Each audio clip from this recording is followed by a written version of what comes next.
জুলাই গণঅভ্যুত্থান স্মৃতি জাদুঘর থেকে সরাসরি যুক্ত হচ্ছেন সহকর্মী হাসিব পান্থ। হাসিব, জুলাই গণঅভ্যুত্থান স্মৃতি জাদুঘর গতকালকে উদ্বোধন করা হয়েছে এবং আজ সকাল 11টা থেকে সেটি সাধারণের জন্য উন্মুক্ত করা হয়েছে। দর্শনার্থীদের উপস্থিতি কেমন দেখছেন, সেই সাথে জানাবেন যে তাদের উৎসাহ অনুভূতি কেমন? যেমনটি বললেন, বিশেষ করে সকাল 11টা যখন উন্মুক্ত করে দেওয়া হয়, এরপর আমরা কিন্তু সেই সময় লাইভে দেখাচ্ছিলাম যে বিশেষ করে বৃষ্টি উপেক্ষা করে কত মানুষ কিন্তু আসলে ঢাকার বাইরে থেকে ছুটে এসেছে।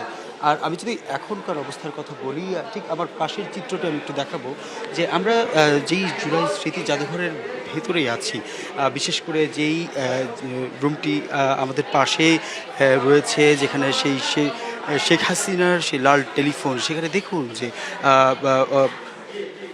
দুপুরের পর থেকে বিশেষ করে মুহুর্মুহু কিন্তু আসলে দর্শনার্থীরা ছুটে আসছেন। এবং যদি বলতে হয় যে জুলাই স্মৃতি জাদুঘরের যেই উৎসাহ বা যেই আবেগ, অনেকে কিন্তু আমরা কথা বলার চেষ্টা করেছিলাম, বিশেষ করে যারা এখানে দর্শনার্থী হিসেবে এসেছেন, সেই 2 বছর আগের যেই স্মৃতি, সেগুলো কিন্তু তারা অনেকেই স্মৃতিচারণ করেছে। পাশাপাশি এখানে যেই জাদুঘরের অভ্যন্তরীণ অনেক আলোকচিত্র থেকে শুরু করে সব কিছুই কিন্তু আসলে আমরা দেখতে পাচ্ছি যে পরিবারের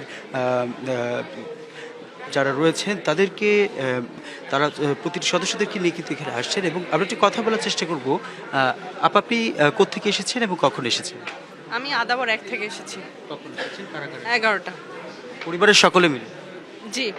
কি দেখলেন? এবং বাংলা কিউআর যেখানে নগদ পেমেন্ট সেখানে সারা দেশে 10 লাখেরও বেশি মার্চেন্টে নগদে পেমেন্ট করুন খুব সহজে।